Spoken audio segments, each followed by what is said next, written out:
قناة السويس تبيعها؟ امال مين اللي استشهد في قناة السويس ضد الانجليز؟ هو احنا نسينا التاريخ ولا ايه؟ قبل 52 مين اللي مات في القناة؟ مين اللي قاوم الانجليز في القناة؟ هو حسن البنا مات ليه؟ استشهد ليه؟ الاستاذ عاكف لسه عايش، يسالوه. القطر اللي اتفجر اللي فيه 400 عسكري انجليزي بقناة السويس اللي عشانه الشيخ فرغالي اعدم. احنا نسينا التاريخ؟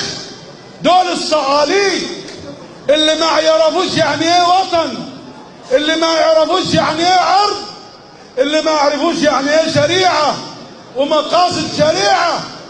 ده احنا عايزين نعمر قناة السويس، عايزين نعمر قناة السويس، عايزين نعمر سينا عشان ما تبقاش قناة السويس ومدن قناة السويس خط الدفاع الاول. خط الدفاع الاول هناك على الحدود. خط الدفاع الاول كان زمان قبل الاجرام كان جبال طروس في الشرق، انحسر وطلع بقى خط الدفاع الاول زي ما قالوا هم قصر العروبه. بقى سور قصر العروبه هو خط الدفاع الاول.